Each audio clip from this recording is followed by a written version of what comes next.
Senhores, queridas irmãs, queridos irmãos espíritas, jovens, mantenhamos a paz em nossos corações. Tratava-se de uma daquelas manhãs penumbrosas, embora fosse verão na Polônia. Parecia que a atmosfera conspirava contra aquele grupo de judeus que se encontravam em Plavstok e que naquela manhã pesada de agosto de 1942 haviam sido reunidos na praça, sabendo de antemão o destino que os aguardava. Entre aqueles, havia um jovem de 11 anos, Hermann Rosenblatt, 3 irmãos seus e a sua mãe. Seu pai já houvera sido encaminhado a um campo de extermínio, e naquele momento em que todos estavam sendo jogados em vagões de gado para atravessar o país na direção de um terrível campo de concentração na Tchecoslováquia, o irmão mais velho de Hermann, Isidore, falou-lhe discretamente: se lhe perguntarem a idade, diga que você tem 16 anos. 16 anos, nem menos, nem mais. Eu era então um menino de 11 anos, mas com um desenvolvimento maior do que o da minha idade biológica. Mal Isidore terminou de dar-me esse conselho valioso, chegou um soldado das tropas SS e perguntou-me o nome e a idade. Respondi-lhe: Hermann, 16 anos. Ele passou-me para um lado. Minha mãe foi colocada no lado esquerdo, entre outras mulheres, idosos, crianças e doentes. Já estava determinado o seu destino. Eu me encontrava ao lado dos meus irmãos e daqueles judeus aparentemente saudáveis. Mas vendo a minha irmã perdida naquela multidão de estranhos, eu corri até ela e abracei-a e disse-lhe: eu irei com você. Pela primeira vez, a minha mãe foi muito severa e disse-me com certa agressividade: deixe-me em paz, vá com seus irmãos. Mas havia lágrimas nos seus olhos. Era a maneira de que ela se utilizava para salvar a minha vida. Fomos então jogados naqueles vagões infectos. Atravessamos a fronteira da nossa pátria e fomos atirados a um campo de concentração terrível. Era campo de extermínio. Ali em Buchenwald, perto de Berlim, eu fui destacado com os meus irmãos e outros para conduzirmos cadáveres e elevadores manuais e os atirarmos nos fornos crematórios. Era uma tarefa ignóbil, mas ou nós realizávamos, ou logo nos transformaríamos em cadáveres. Descrever a promiscuidade do campo de concentração, não existem palavras para tanto. O ódio, a falta de esperança e o desejo imenso de sobreviver. Então acompanhávamos diariamente a diminuição das pessoas. Quando chamadas na praça, naturalmente muitos nomes que agora eram números, porque os alemães se utilizavam de uma técnica: substituía o nome da pessoa por um número. Eu mesmo era o número 81.942. Disse ao meu irmão: agora eu não sou mais gente. Eu sou uma coisa numerada. Era a técnica psicológica para matar a identidade. Porque uma coisa pode se destruir. Uma pessoa torna-se importante e é um crime matar. Eles não matavam pessoas, eles matavam coisas numeradas. A angústia e a expectativa era cada vez maior, e eu aguardava o momento em que fosse chamado. A fome, as enfermidades. E foi numa tarde de verão, desses verões insuportáveis, que eu saí caminhando à volta do campo, ao lado da cerca de arame farpado eletrizada, quando eu vi do outro lado uma jovem menina, estranha, que olhava um pouco assustada. Então eu lhe perguntei em alemão: você tem algo para comer? Ela me olhou sem entender, e eu lhe perguntei em polonês: você tem algo para eu comer? Ela jogou-me uma maçã. Então eu comi a maçã. E naquele momento, ela disse: amanhã na mesma hora eu volto cá. E eu lhe disse: traga uma maçã. E assim nos dias que se seguiram, ela chegava correndo, jogava minha maçã por cima da cerca de arame farpado, e eu também corria ao campo de concentração. Mas eu sabia que nós íamos ser transferidos. E naquele dia ele disse: não volte mais aqui. Nunca mais. Porque se você for surpreendida, você será levado ao holocausto. Assim foi a fase da minha vida. E certo dia, no dia 10 de maio de 1945, eu deveria ser levado à câmara de gás às 10 horas da manhã. Então eu havia tido um sonho, quando eu estava na Polônia, que minha mãe me aparecia e me dizia: Hermann, eu te vou mandar um anjo de amor. E eu fiquei sem compreender. Depois que aquela menina me deu as suas maçãs, eu entendi que ela era o anjo de amor que minha mãe me houvera prometido. Mas agora eu ia morrer. Às 6 horas da manhã, endormido, eu orava, repetindo o Salmo 114, o De Profundis: ó Israel, ó Israel. E lembrava-me da minha família. Aqueles que vieram antes haviam sido todos assassinados cruelmente. Os meus irmãos estavam sendo poupados porque trabalhavam na via férrea, construindo a ferrovia, e eu também ao seu lado. Às 8 horas, quando eu terminei de vestir-me para poder descer a praça para a escolha, eu já sabia da minha fatalidade, e rompeu uma gritaria no campo. Era algo desesperador. Então eu saí e percebi que aquele portão maldito estava aberto.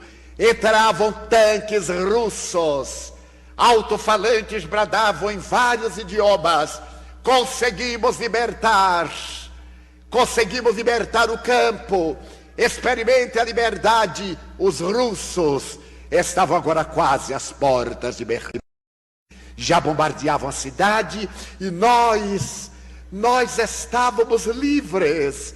Os meus irmãos escaparam, e eu também. Nós estávamos livres. O que é a liberdade? Eu já não sabia o que era liberdade.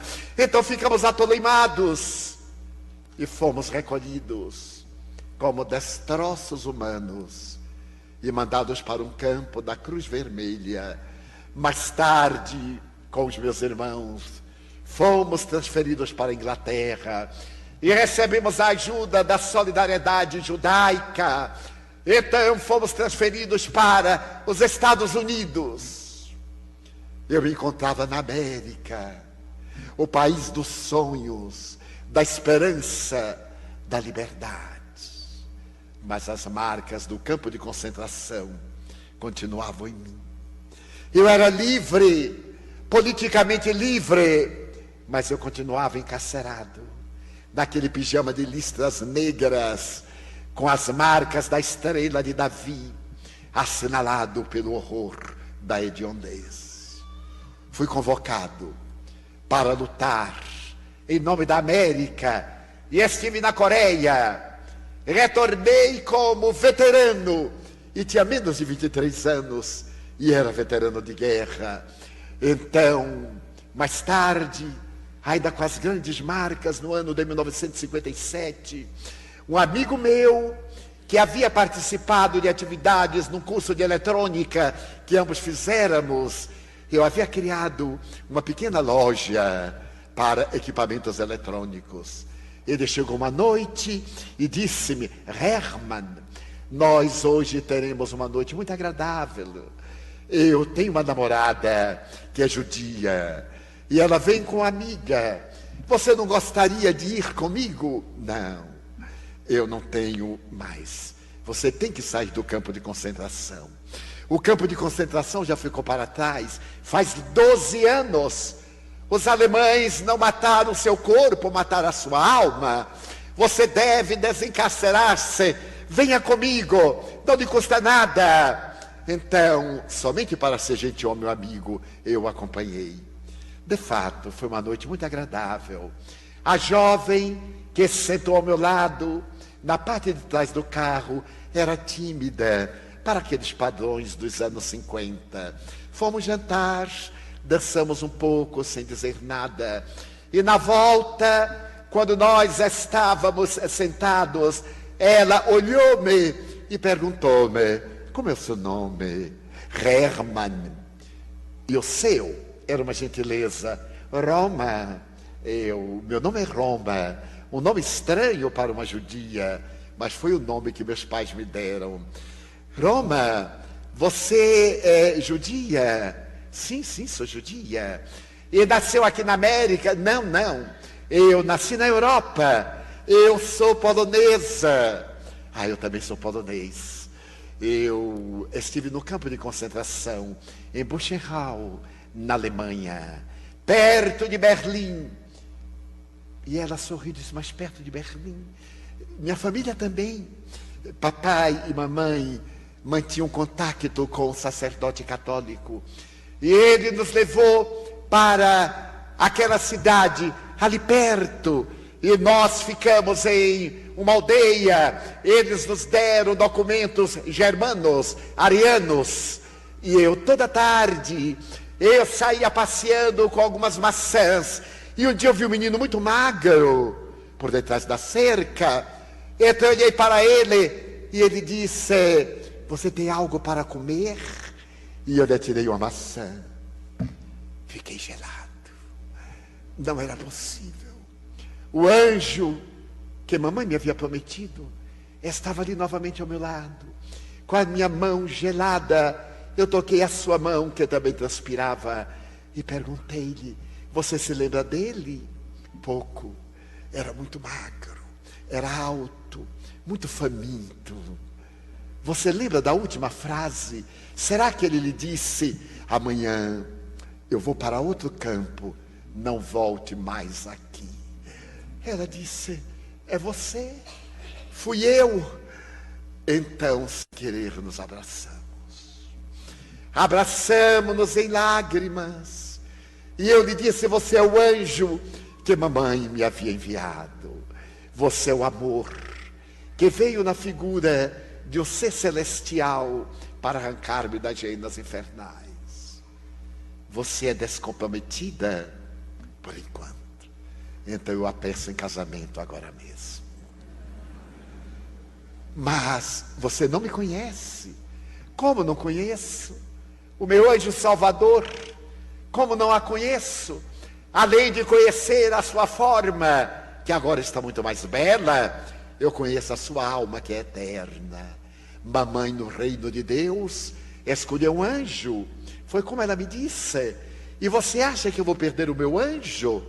Ela sorriu e disse: bem, mas não é tão fácil assim. Eu o convido para, no sabá, vir fazer a refeição na casa dos meus pais, para que eles também o conheçam.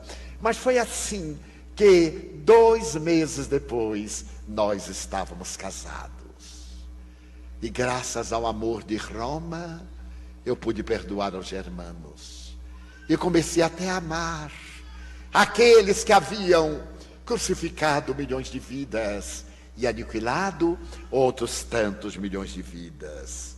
Hoje, 50 anos depois do nosso casamento, 2 filhos e 3 netos, estamos em Miami, nos Estados Unidos.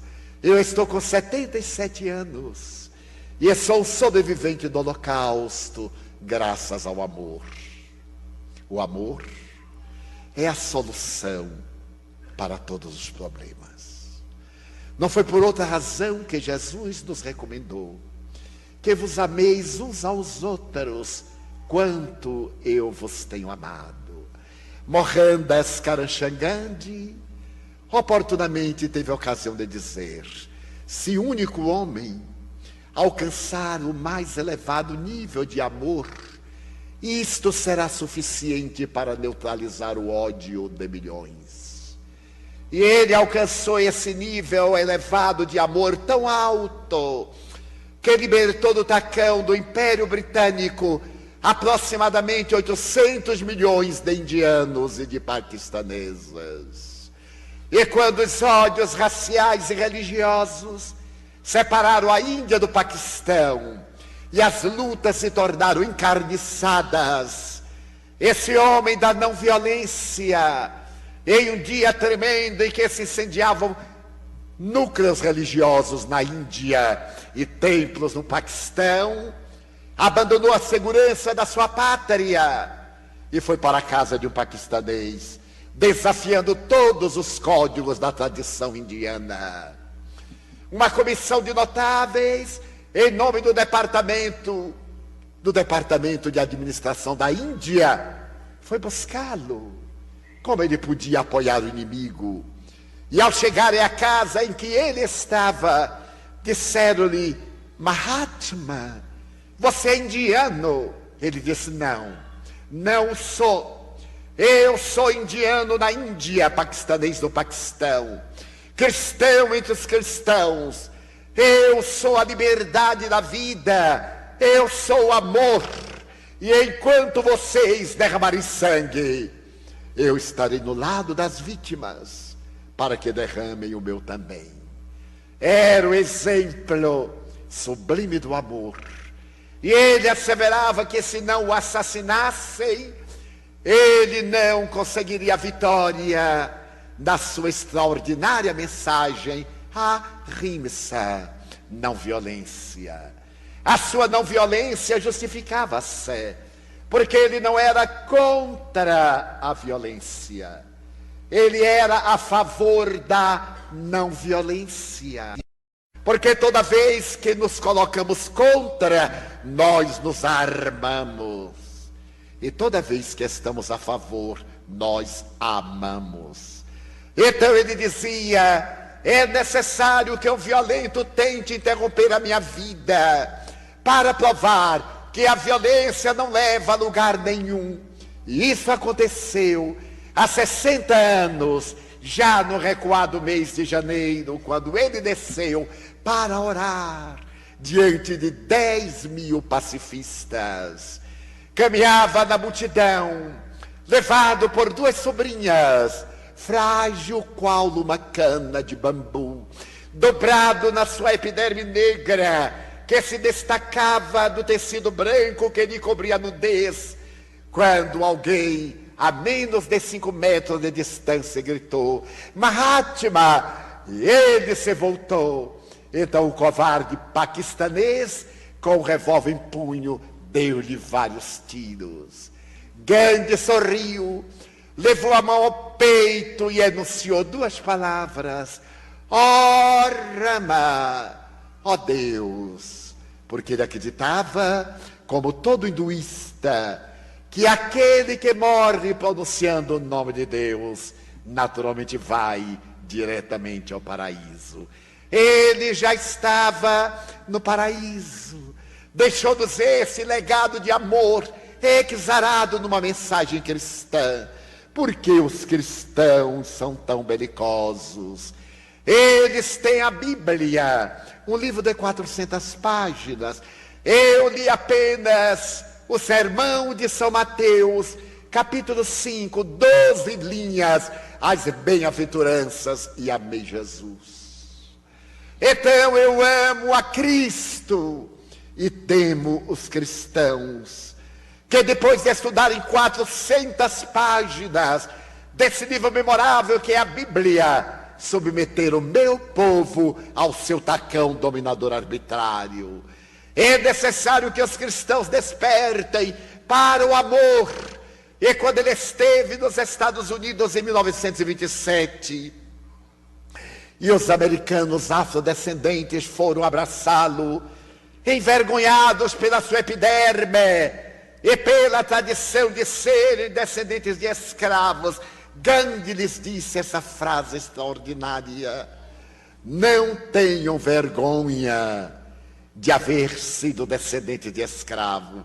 Vergonhoso não é ser escravo, vergonhoso é ter escravo. Mas eu posso vaticinar que um dia um vosso descendente terminará com esta situação lamentável e outro governará esta grande nação. Era um profeta, o profeta do amor e da esperança, porque Martin Luther King Jr. teve o seu sonho, e na marcha que fez a Washington, com 800 mil afrodescendentes, ele declarou o seu sonho no Capitólio: eu tenho um sonho no qual eu vejo as criaturas humanas como irmãs. Eu tenho um sonho de ver as armas de destruição transformadas em arados, em tratores, em instrumentos de amanho à terra. Eu tenho um sonho.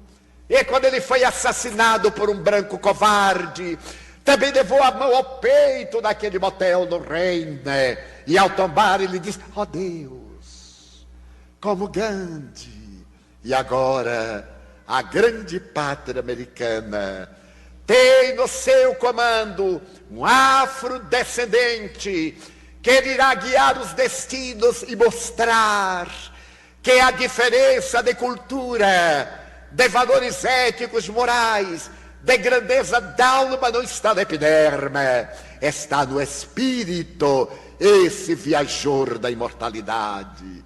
Amar, portanto, como escreveu com propriedade Teilhard de Chardin, esse notável antropólogo católico que no exílio na China irá encontrar os nossos ancestrais antropológicos e escreverá obras memoráveis exaltando a vida com esse pensamento ímpar.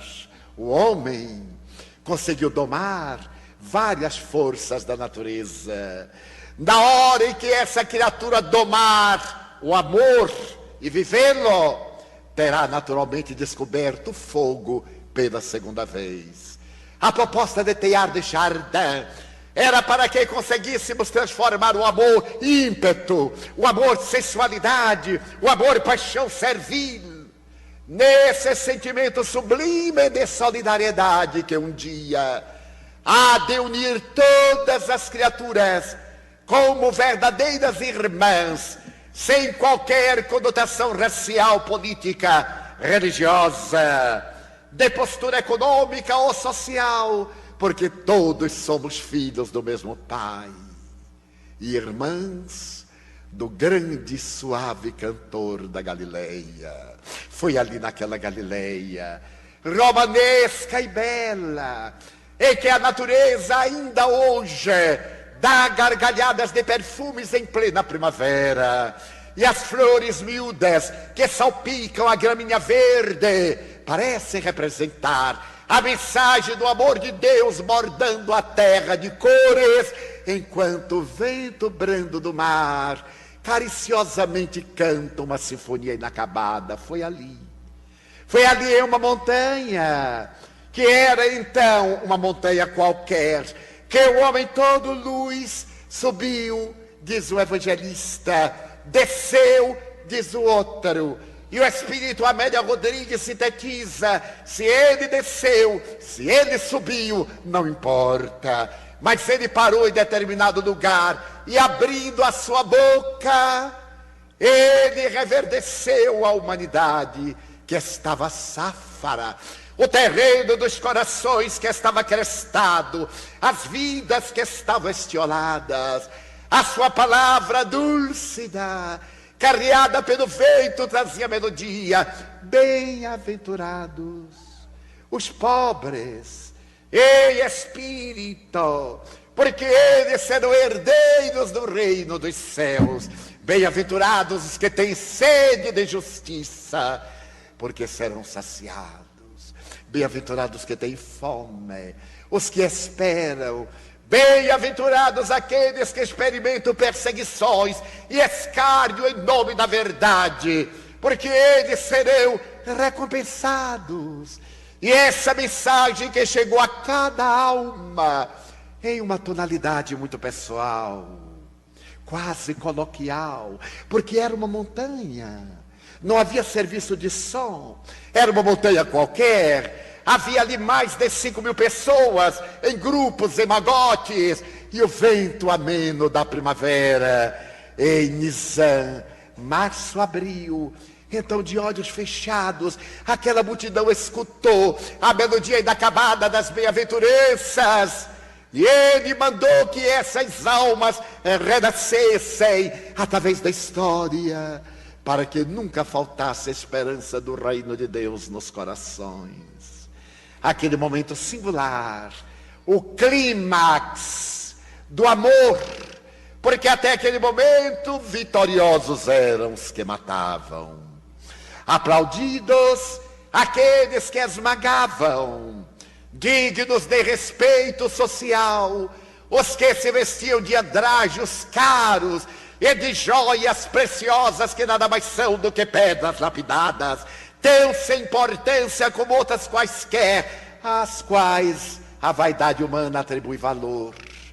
Ele reverteu. Herói é aquele que se autoconquista. Vitorioso é o que se vence a si mesmo. Triunfador é aquele que cede para que outros brilhem, enquanto eles são o pedestal de segurança para ele. Um notável pensador que ganhou o prêmio Pulitzer várias vezes, Christopher Crony, em uma página inolvidável de um dos seus livros, este autobiográfico, Pelos Caminhos de Minha Vida, narra uma experiência de amor que me sustentou durante muitos anos, desde a já longínqua juventude, quando li aquela obra.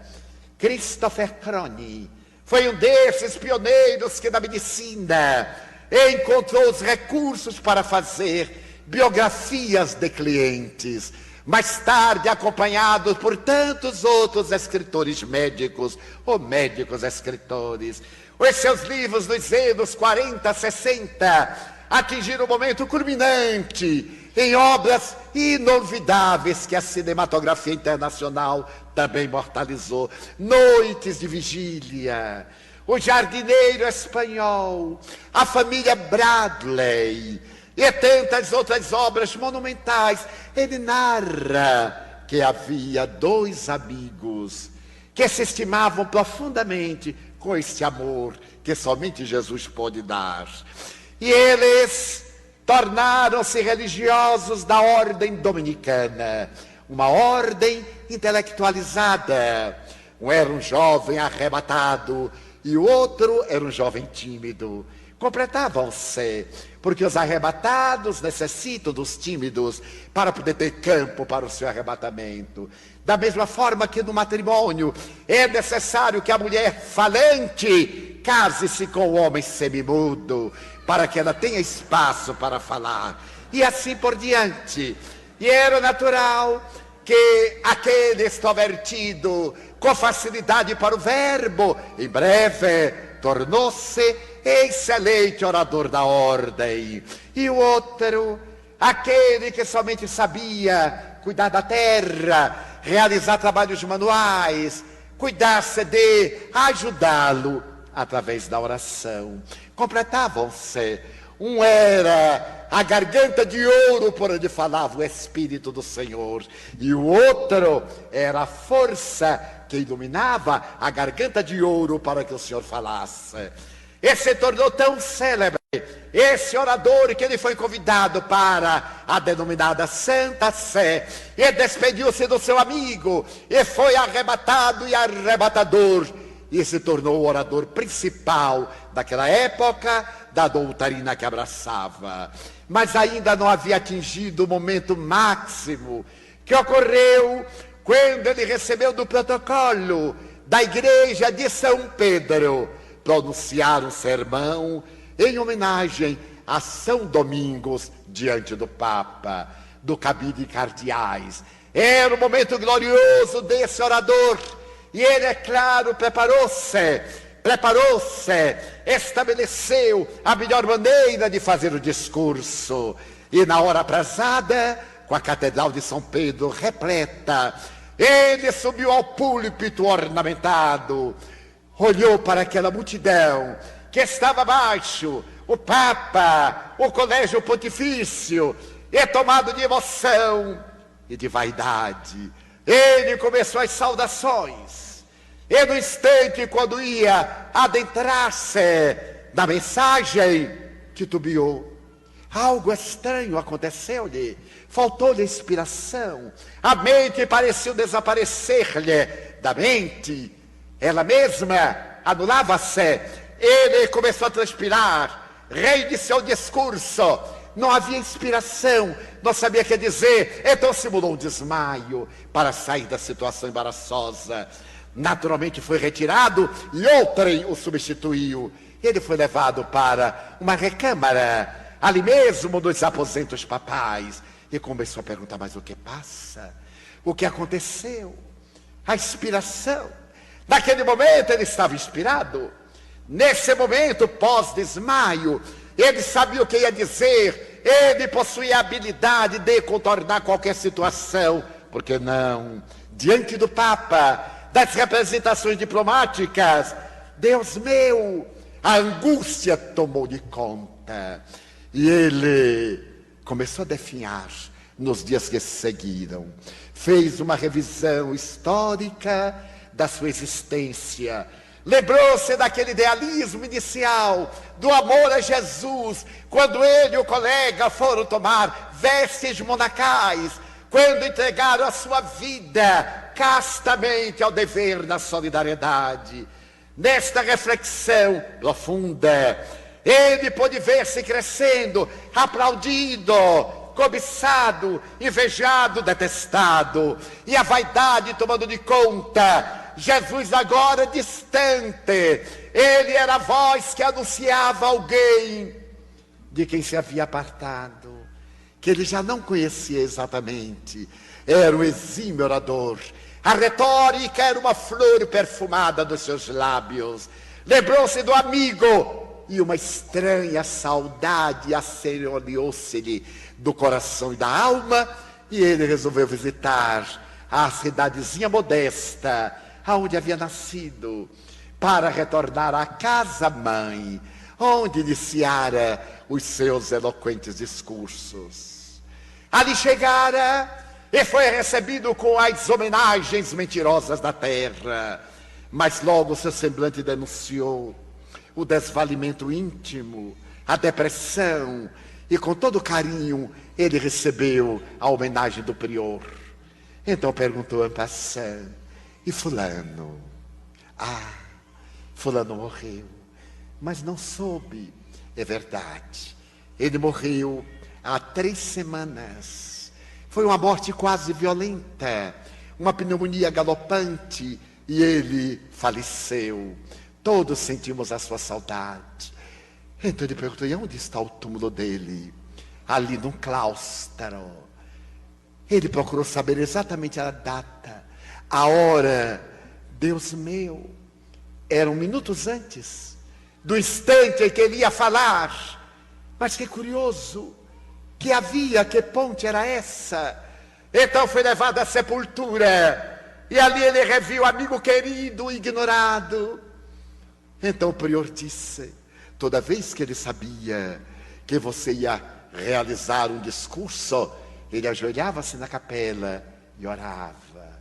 Durante todo o tempo em que o ato litúrgico e o discurso demoravam, continuava fazendo seus trabalhos modestos e vivia praticamente em função da sua glória.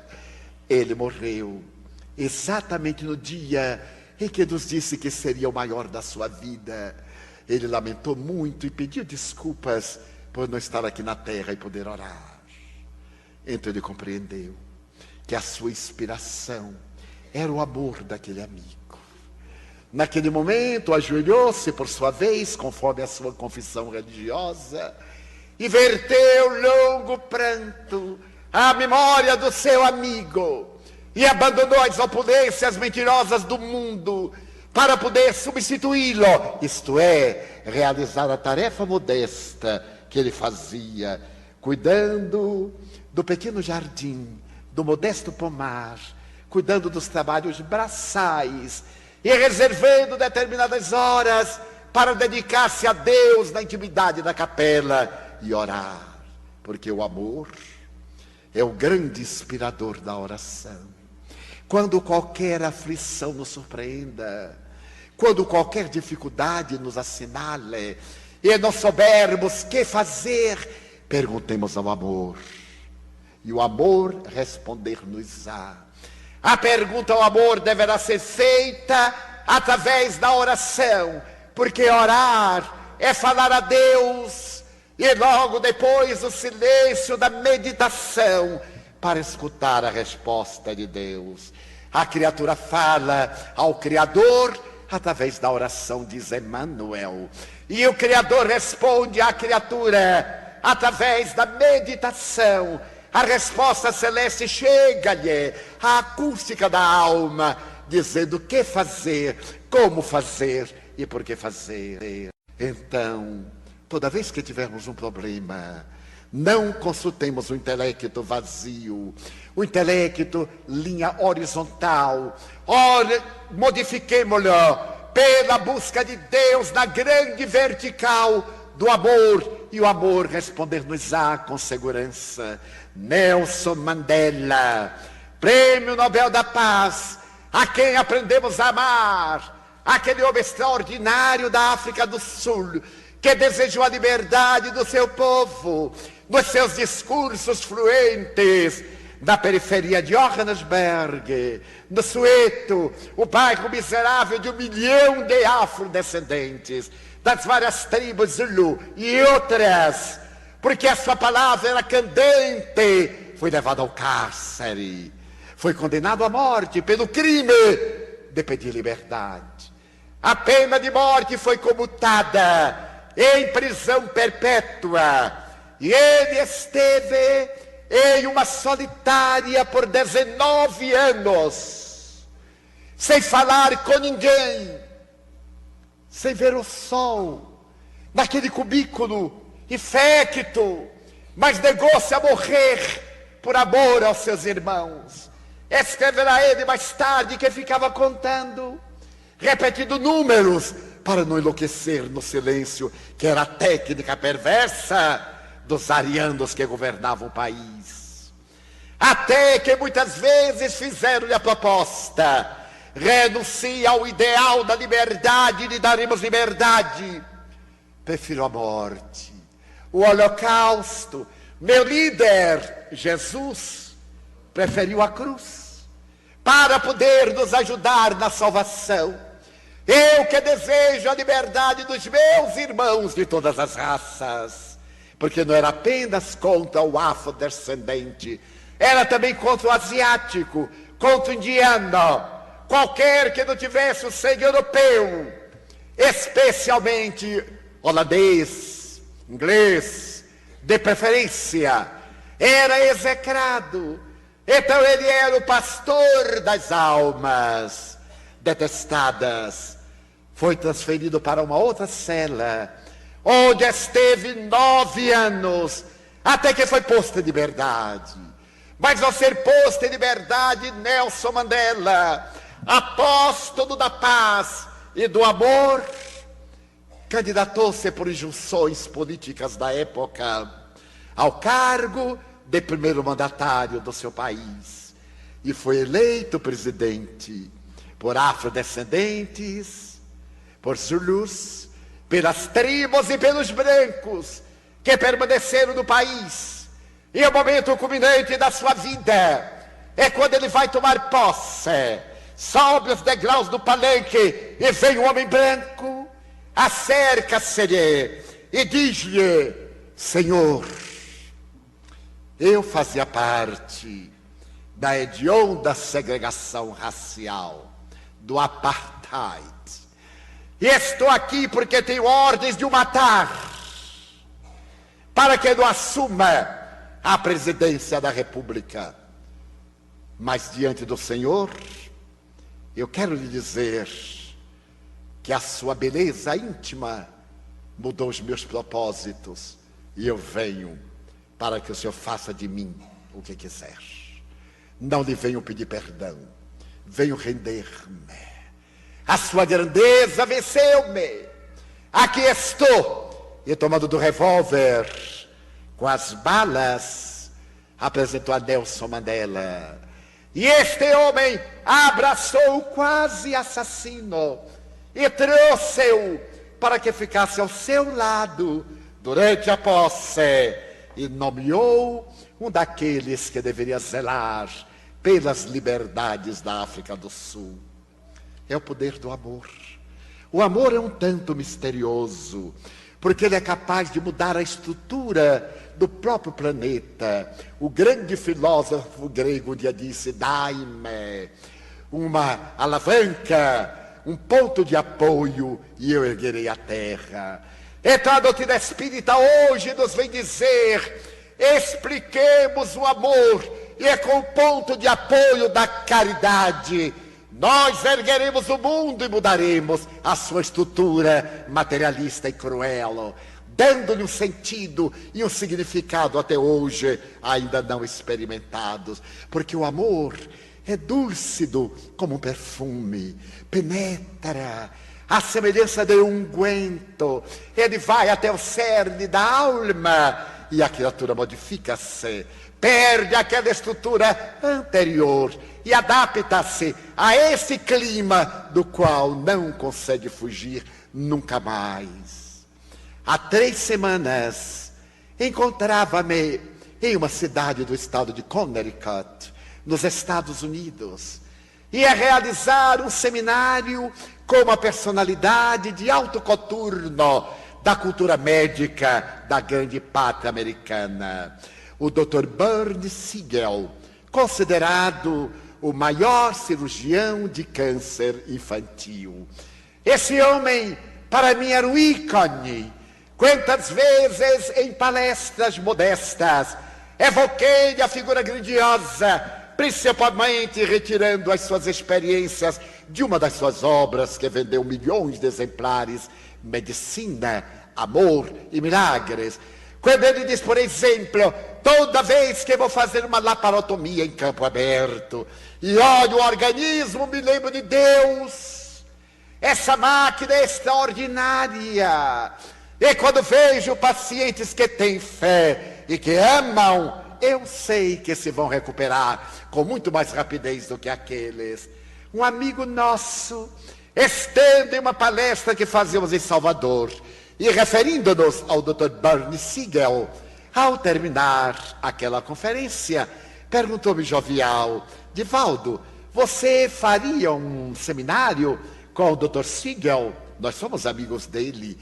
Eu não podia acreditar, porque essa personagem estava tão alta, eu lá embaixo, sem nenhum curso de coisa nenhuma. Eu só sou formado em datilografia, que muita gente nem sabe o que é.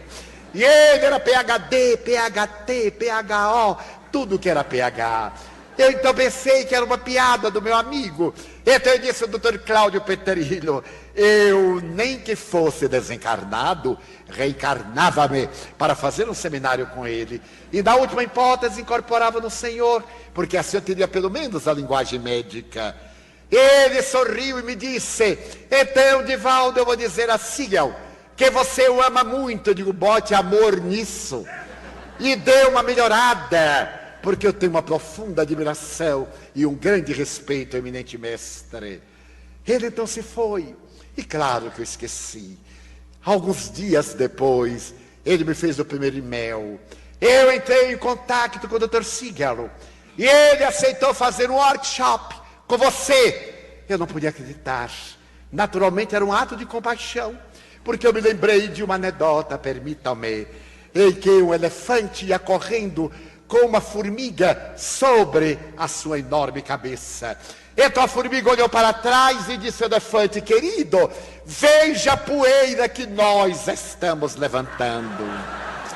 Eu era a formiga na cabeça do elefante, não podia acreditar. Então o doutor Cláudio levou a sua preocupação ao hospital de Norwalk, onde ele trabalha, e propôs que se abandonassem as tradições médicas em que valem a doença e o sintoma, e se realizasse a partir daquele momento uma medicina interativa. Primeiro o paciente, depois o sintoma, para curar a doença. A chamada medicina da alma. E falou com tanto entusiasmo que o diretor do hospital lhe disse, Cláudio, mas o que é isso? Isso é medicina interativa. Curar as feridas da alma, cicatrizá-las. A doença está no doente, porque o doente é que merece assistência. E falou demoradamente, e o diretor, que não sabia que ele era o expositor dessa natureza, ele é brasileiro, é claro, é paulista, aprendeu a falar na Bahia. Então, o diretor ficou impressionado e disse, mas o que é isso? Outras terapêuticas, a oração, o passe, o magnetismo animal, a água fluidificada. Mas Cláudio, você é o quê? Espírita. Então, vamos abrir um departamento em nosso hospital e você está nomeado diretor. Ele quase desmaiou, porque não podia esperar a medicina do amor em um dos notáveis hospitais de Connecticut. Escreveu-me dizendo, imagina, Divaldo, a complicação em que você me meteu. Imagine, eu é que era o culpado. Ele que me ia crucificar no seminário com o Dr. Siegel. As propostas tomaram corpo e o Dr. Siegel pediu para conhecer-me antes do seminário. Era muito risco a sua personalidade diante dessa criatura. Então ele queria conhecer-me e fomos à sua casa. Aquele gigante, homem que vendeu algumas dezenas de milhões de livros. Encontrei um cidadão simples, jovial, sorridente, amante dos animais. Ele logo foi dizendo, olha, aqui na minha casa, vocês desculpem, mas a casa está entupida de animais. Eu então sorri e disse, chegando mais 3, que eram animais humanos, é claro. Então nós não temos nem onde sentar. Havia uma mesa e eu disse, e ali, Dr. Siegel? Ah, é verdade, vamos sentar-nos. Começamos a conversar, ele me olhou e me perguntou, o que é que você pretende? E eu disse, não sei. Perguntei-lhe qual é o tema. E ele disse, o hospital designou que nós abordássemos o tema, a terapia de cura acadêmica e as terapias de cura espirituais. Porque você mesmo que... Eu digo, meu Deus, ele vai deixar agora. A palavra veio, eu disse, sou espírita. E ele perguntou, e o que é isso? Claro que estava sendo traduzido pela doutora Silvia Petrillo. Expliquei o que era o espiritismo. Ele me perguntou, e até onde eu posso ir no seminário? Eu disse, até além do possível. Ele disse, então está marcado o seminário, estaremos lá amanhã. E começou a falar das suas experiências, da sua primeira experiência transcendental. Ele estava no seminário da doutora Elizabeth Kubler-Ross, aquela autora da tanatologia, que criou os grupos de apoio aos que estavam falecendo. Se nascer exigem 9 meses, porque morrer deve ser tão solitário e tétrico. Ela criou os grupos de acompanhamento, psicólogos, religioso, assistente social, os grupos de acompanhamento às famílias, principalmente depois da morte dos seres queridos. E ele foi ao seminário da doutora Elizabeth Kubler-Ross, que estava investigando a morte, o morrer e o depois da morte. Ela teve a coragem de dizer: morte é apenas uma transposição para a vida. A extraordinária psiquiatra suíça, naturalizada americano. Então, naquele momento, ela disse: ninguém morre, e vamos fazer uma experiência. O orientador do seminário pediu a todo mundo que fechasse os olhos. Fechem os olhos para que possam ver os seus guias. E disse-me ele, e repetiu no dia seguinte, no auditório de 842 pessoas, com mais de 200 médicos, psicólogos, psicoterapeutas, pacientes e brasileiros que foram de 8 estados para apoiar o seu irmão Tupiniquim, para poder socorrer na hora em que tivesse de correrem comigo para qualquer lugar. Então, disse o doutor notável Burney, fechei os olhos, porque aquele homem tinha olhos enormes e ficou me olhando, e eu tive que fechar os meus. Então, quando ele disse: vocês vão ver o seu guia, eu disse: meu guia, eu sou o maior cirurgião de Connecticut, de câncer infantil. Para eu ter um guia, deve ser Moisés ou Jesus, porque eu já sou o máximo. Fechou os olhos, e quando fechou os olhos, ele viu um ser com indumentária branca, a barba como se fosse chinês. Então você virou-se para ele e disse: Sigal, eu sou seu guia. George, você não merece nem eu, quanto mais Moisés e Jesus. Ele se assustou. É uma alucinação. Fechou os olhos novamente e George, ele disse: não adianta fugir, porque eu tenho estado com você esse tempo todo. Ele disse: pronto, eu tive agora uma alucinação, perdi o meu equilíbrio. Mas fez o desenho que a doutora pediu. E estava ele sentado à margem de um lago, com George ao seu lado. Quando lhe apresentou, ela disse: este é seu guia, de nome George. Ele disse: mas ela também é louca. Está na mesma alucinação. Naquela semana ele proferiu uma conferência na Universidade de Yale, uma das melhores da América e do mundo, tradicionalista. E ao terminar, veio uma jovem e disse: doutor, o senhor é um excelente orador, mas hoje, por Deus, o senhor excedeu-se. E eu lhe disse: é verdade, eu reconheço, hoje eu fui além de qualquer expectativa. Sabe por quê, doutor? Não tenho a menor ideia. Porque não foi o senhor que falou, foi George. Aqui está o desenho que eu fiz dele. Eu então fiquei horrorizado. Esse George existia no imaginário dessa gente louca, e eu havia ficado louco também. Mas a minha loucura foi crescendo, e de repente eu aceitei que ninguém morre, que a vida, a consciência prossegue. Raspei a cabeça, tomei uma atitude e disse aos meus colegas: a partir de hoje, eu serei um médico excêntrico. E quando anestesiava os meus pacientes, conversava com eles anestesiado. Você está me ouvindo? Apesar do seu cérebro estar impactado sob a ação do anestésico, a cirurgia será de tal forma, e os médicos começaram a ficar assustados. Quando o paciente morria, ele dizia calmamente: não se assuste. Você apenas está deixando o corpo, vem alguém lhe buscar daqui a pouco. Não saia daí. Se sua mãe já morreu, é ela. Se não é, normalmente é uma avó. Fique tranquilo. Então eu fui chamado, e o magnífico reitor me disse: olha, nós estamos acostumados com pessoas excêntricas, mas você está além, está transpondo qualquer limite. O que é que está dando em você? Eu digo: nada, estou sendo autêntico. Acredito que não existe a morte, então eu posso declará-lo. Mas você está colocando-nos mal, então me demita. Não, nós não demitiremos, porque você é o melhor cirurgião de câncer infantil. Então me aguente. E me aguentaram. Aposentei-me, e aqui diante do público eu digo, e contou os casos, e narrou-os. Eu então dizia: meu Deus, depois que este homem acabar, o que é que eu vou falar? Só vou dizer que assim seja. O seminário estava dividido 1h20 para cada um. Então eu levantei-me e disse: ele tem Jorge, eu tenho Joana. Pois é, cada qual com o seu.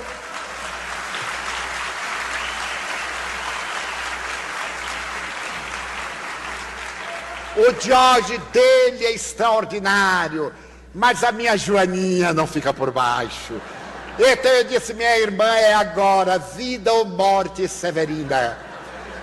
E nesse momento também, a coisa me pegou com tradução ao inglês, um excelente tradutor, Daniel Benjamin. E fomos, uma hora, e eu olhando para ver se alguém se levantava para ir embora, e dizia, meu Deus, não faça isto, pelo amor do seu filho Jesus. E falando e olhando o povo, não foi. Eu disse, quando eu acabei, aquelas palmas de misericórdia, aquelas palmas de caridade, mas eram intervalo. Agora vamos ter perguntas e respostas. Ele falou dos métodos acadêmicos e dos métodos espirituais. Eu disse, o homem está falando da minha tese, o que é que eu vou dizer depois dele? Aí eu falei de obsessão, de desobsessão, da interferência dos espíritos em nossas vidas.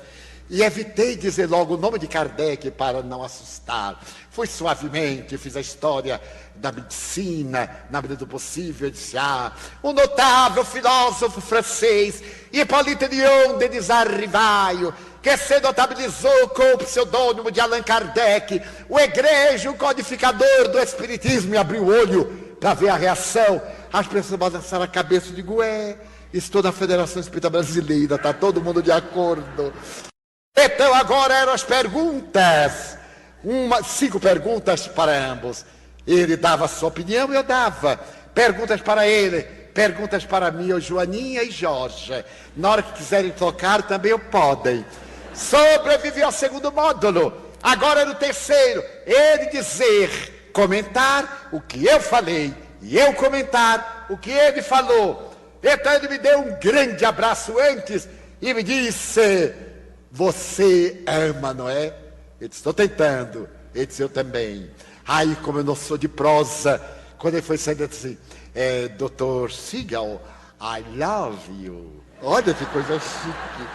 Ele sorriu, olhou, e alguém gritou no auditório, me too! Eu digo, o que será? Eu também. Então estávamos bem. Ele fez os comentários, eu também fiz. E naquele momento, o toque final, preparado anteriormente, tomei de O Livro dos Espíritos, traduzido ao inglês, com dedicatória. Já havia pedido aos fotógrafos que na hora da entrega, eu ia fazer uma entrega discreta, mas bem fotografada, para ficar o exemplo. Acerquei-me com O Livro dos Espíritos, com frontispício para as câmeras, dei ao Dr. Siegel e disse-lhe, somente para completar a vitória da sua vida, falta-lhe ler este livro. E a partir de hoje, o senhor não terá desculpa de dizer que não sabia, como naquele dia com a doutora Kubler-Ross. Abraçamos-nos e ali ficamos. Fiquemos porque a vitória do amor para com os pacientes já não é mais o sintoma que interessa a nova medicina, já não é a doença, porque a demonstração é esta. Na medicina acadêmica, o importa é que o paciente fique bom daquela doença. Tem um câncer, faz-me a cirurgia, extirpam-no, faço a terapêutica complementar, seja radioterapia, ou seja, outra quimioterapia, mas eu fico bom do câncer, mas depressivo. Então não houve cura, houve transferência de uma para outra doença. Agora a proposta interativa, pensar do doente, como é a sua vida, qual é a sua realidade de espírito que é, para dali então entender-se a razão dos sintomas e porque a doença se instalou. Em outras palavras, a lei de causa e efeito, explicada por Allan Kardec como a responsável pelo nosso processo antropossócio psicológico da evolução. Então, o amor, antes e depois do amor, não havia criação, porque Deus é amor. Antes não havia a criação, mas depois do amor, eis que surge a criação na misericórdia do Pai. Mesmo no aparente caos, há uma ordem implícita e uma ordem explícita cantando as glórias do amor. Não foi por outra razão que Allan Kardec, depois de ouvir os espíritos, estabeleceu que é fora da caridade que não há salvação, porque a caridade é o amor na sua mais elevada expressão. Vivemos dias de competitividade, dias em que os indivíduos valemos pela aparência, em que é proibido estar triste, e temos que viver sempre contentes com esse riso televisivo, e que perdemos o direito de ter identidade, naturalmente padronizados pela mídia, dentro daquelas estruturas dos grandes divulgadores e promotores de opinião. Vivemos dias em que o amor parece haver falecido. No entanto, ele está vibrante dentro de nós, em nossa solidão, em nossa amargura, em nossa carência, levando-nos muitas vezes aos descalabros, às lágrimas, à infelicidade. Não choremos mais, amemos. Não importa que outros não nos amem. Não nos preocupemos com os inimigos. Todos temos inimigos, todos. Isso não é importante. Importante é não ser inimigo de ninguém. Ter é natural. Qualquer pessoa destaque-se e logo aparecem os inimigos, vítimas da inveja, da perseguição, do despeito. Então tenha compaixão do seu inimigo e nunca seja inimigo de ninguém. Então ame. Primeiro desculpe, depois tolere, perdoe e verá que o amor nasceu no seu coração. Não guarde mágoa, porque a proposta moderna é amor-terapia. Quem ama não guarda mágoas, porque o amor luariza toda a sombra que existe dentro de nós. Então amemos e amemos na medida do possível. Digamos que amamos, mas digamos-lo quando conseguirmos amar. E amemos em silêncio, amemos perseguidos, amemos ignorados, amemos amados. E digamos, ó meu Deus, eu tenho tanto que agradecer, porque te amo. Enquanto a multidão somente tem o que pedir, eu quero dizer-te que eu amo a vida, que para mim é bela e é consentida. Muito obrigado, Senhor, pelo amor que me deste, pelo pão que me dás, pelo ar que respiro, pela vida que estou a vivenciar. Obrigado pela beleza que os meus olhos veem no altar da natureza, olhos que fitam o céu, que olham o mar, que se detém a contemplar as flores de todas as coisas, todas as cores, mas diante da minha visão, pelos cegos, eu formulo uma oração, porque eu sei que depois desta lida na outra vida, eles também enxergarão. Muito obrigado pelos ouvidos meus, que me foram dados por Deus, ouvidos que ouvem o tamborilar da chuva no terreiro, a melodia do vento nos ramos do olmeiro, as lágrimas que vertem pelos olhos do mundo inteiro, ouvidos que ouvem a música do povo que desce do morro na praça cantar, a melodia dos imortais. A gente ouve uma vez e não esquece nunca mais. A voz melodiosa canora do boiadeiro e a dor que geme e que chora no coração do mundo inteiro. Diante da minha faculdade de ouvir, pelos surdos eu te quero pedir, porque eu sei que depois desta dor do teu reino de amor voltarão a escutar. Obrigado pela minha voz e pela sua voz, pela voz que canta, pela voz que ensina, pela voz que legisla, pela voz que trauteia uma canção. E o teu nome profere com sentida emoção. Diante da minha melodia, eu quero rogar pelos que sofrem de afasia. Eles não cantam de noite, eles não falam de dia. Oro por eles, porque eu sei que depois desta prova, da vida nova cantarão. Obrigado, Senhor, pelas minhas mãos, mãos que aram, mãos que semeiam, mãos que agasalham, mãos de ternura, que libertam da amargura, mãos que atendem à velhice, a dor e o desamor. Mãos dos adeuses, que limpam feridas, enxugam lágrimas e sofrimentos das vidas. Pelas mãos de poesias, meus de cirurgias, meus de sinfonias, meus de psicografias. Pelas mãos que do seio atende uma criança de um corpo alheio. E pelos pés que me levam a andar sem reclamar. Muito obrigado, Senhor, porque eu posso caminhar diante do meu corpo perfeito. Eu te quero louvar, porque eu vejo na terra aleijados, amputados, marcados, paralisados, que se não podem movimentar. Eu oro por eles, porque eu sei que depois desta expiação, na outra reencarnação, eles também caminharão. Muito obrigado por fim pelo meu lar. É tão maravilhoso ter um lar. Não é importante se este lar é uma mansão, uma favela, uma tapera, um ninho, um gravado de douro, um duplex, um bangalô, seja lá o que for, mas que dentro dele exista a figura do amor de mãe, ou de pai, de mulher, ou de marido, de filho, ou de irmão. A presença de um amigo, alguém que me dê a mão, pelo menos a companhia de um cão, porque é tão doloroso viver na solidão. Mas se eu a ninguém tiver para me amar, nem um teto para me agasalhar, ou uma cama para repousar, nem aí reclamarei. Porque eu te tenho a ti, e te quero dizer, obrigado, Senhor, porque eu nasci. Obrigado, Senhor, porque eu creio em ti, pelo teu amor. Obrigado, Senhor, pela sua atenção. Muito obrigado, senhores.